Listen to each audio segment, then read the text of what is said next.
Hello everyone. Today we have a Samsung Chromebook xe500c13 that came in with a busted screen, and we are going to replace the screen here and now. Now let me flip this around for you and we'll show you what we're looking at. Okay, this will power on as soon as I open it up. And there we go. And you can see how really damaged this screen is. Okay. We have our replacement screen right here. This is what we're looking at. Okay, and if you've ever replaced a laptop screen before, you know what a pain it can be. This, however, is probably going to be the easiest screen replacement I've done, possibly that you'll ever see in replacing screens. So here we go. First thing we're going to do is we're going to power this off. Push and hold the power button, force it off. Most computers work that way. Push and hold the power button. If you need it to shut down, 3 to 5 seconds will force it down. Okay. Now, the great thing is the bezel on this, the frame around the screen, is held on by clips, and that's it. There are no screws, nothing else holding it on. If you have fingernails, you can probably get under this bezel and start peeling it up. I do not, so I'm going to use a simple spudger to get under the bezel, give it a little bit of a twist, and start popping these clips. Okay, not too worried because the screen is pretty jacked up right now, so I don't have to worry about damaging the screen. It's already busted. All right, there we go. All right, we have the screen started. We have the bezel started, not the screen, and we're going to work our way around. Okay. This is pretty flimsy plastic here on this bezel. It's not all that thick, so we're going to be pretty careful going around, not put too much force on it.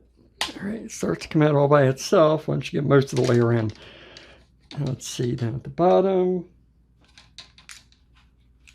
Whoop, there's one. Okay.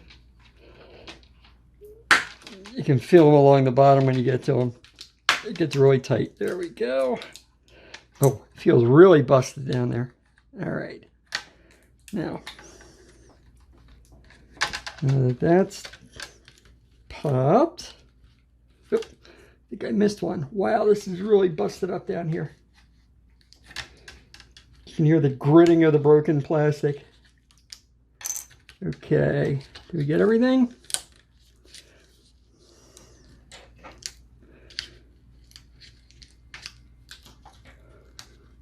Let's see here. There's some tape in our way here. Let's take that up with the bezel. All right. Let's see.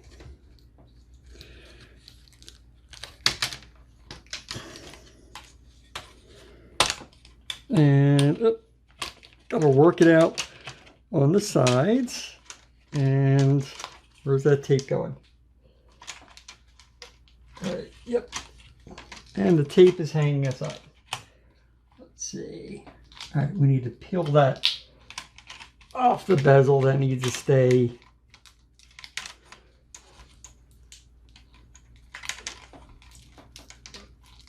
on the screen. There we go. Okay. That goes up under the circuit boards. We want to keep that in place. Okay. There we go. So we need to get that tape removed down here from the bottom of the bezel before we can get the bezel off. All right, bezel is off. We managed to do it without cracking it.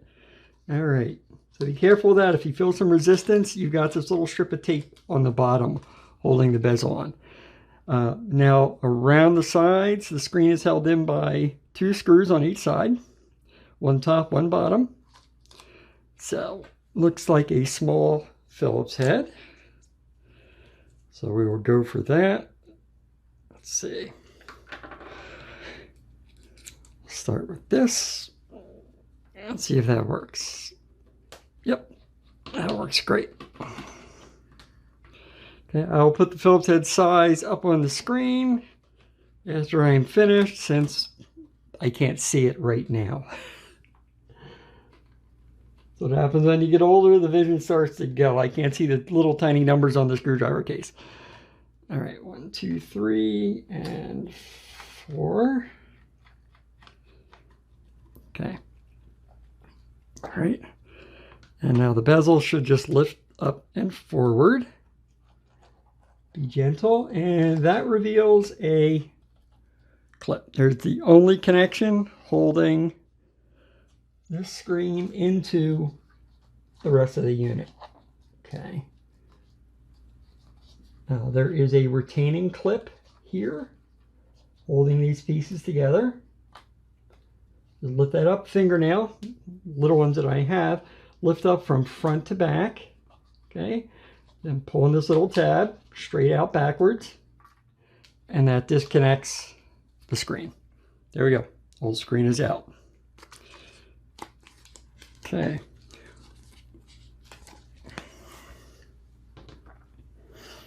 And now we have our new screen, and we're going to reverse our steps.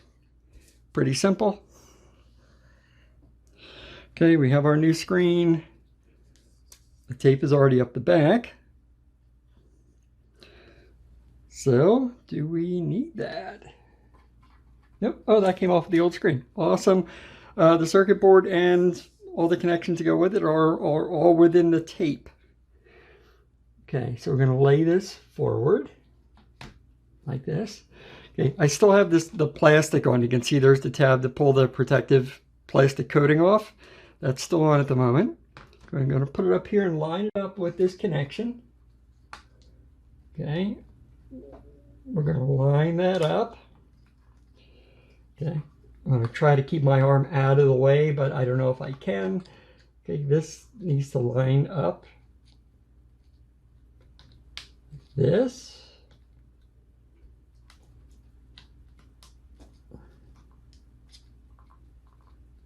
I'm trying really hard to keep out of the way of the camera. I may not be able to.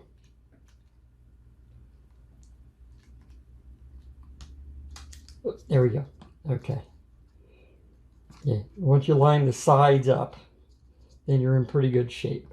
All right, you'll see no gap in here. That means it's pushed all the way in.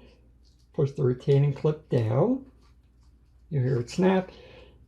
You want to be sure that's down. I'm going to switch over here to a flathead on my screwdriver, a little bit of a wide flathead, and I'm just going to push down around the edges of this clip to make sure that it is in fact down. Don't push too hard. The circuit board's right underneath it. Okay, that is down and in. So that looks like that is connected properly. It's not coming back out. Now let's flip the new screen back up. Line it up with the holes. Pull this back down and center it. All right. Here we go. Up. And just by opening the lid back up, we can see that it powered itself back on. And we can see already that the screen is in great shape. I don't see any scratches or dings or problems, so we're going to force this back down. Okay. So we know we've got a good unit already. How handy was that?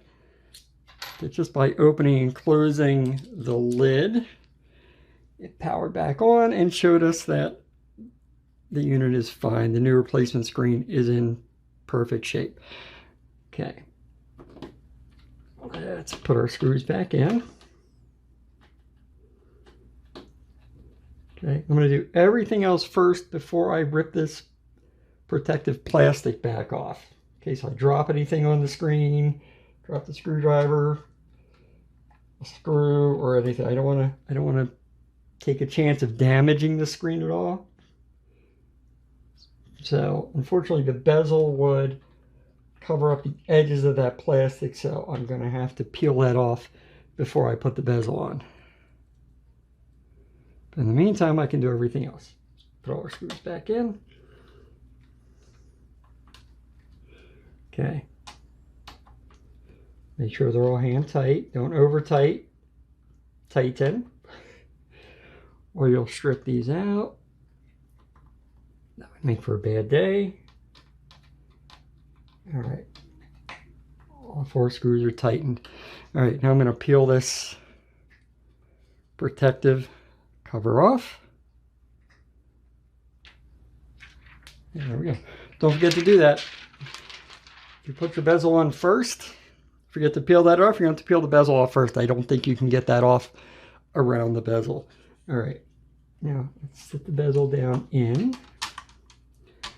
Okay, and we'll work our way around. Okay, you'll feel it when you're down far enough.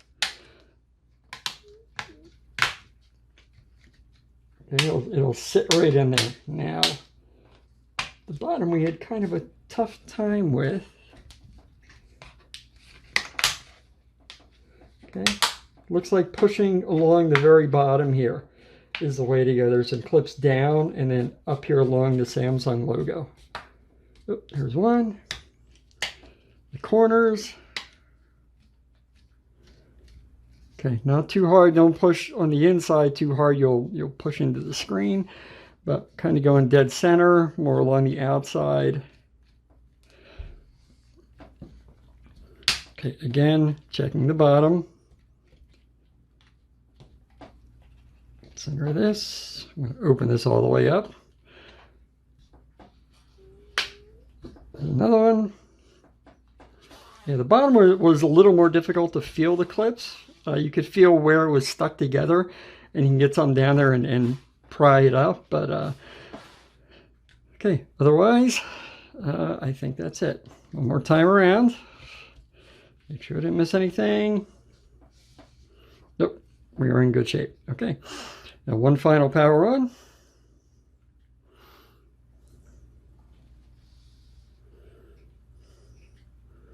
And there we go. Okay. How long did that take? What was that, 10, 15 minutes? I don't think I've ever done a 10 or 15 minute screen replacement before. A lot of times you have to rip the entire unit apart. You flip it over, start from the bottom. You work your way up through the layers to get to the hinges and the bezel for the screen before you can do anything. This Chromebook was awesome. Just pop the bezel, 4 screws, flip it forward, pop the clip, replace, reverse it, put it back together. Easy peasy. I mean, it doesn't get easier than that. And that's about it. I'm going to power this off and let the customer know that the unit has been fixed and we're done. Thank you for watching. If this was helpful in your own repair of your Samsung Chromebook xe500c13, hit the like. Feel free to share, subscribe to the channel so you can see other laptop repairs or unit repairs or software reviews that I go over. And I will see you next time. Thank you.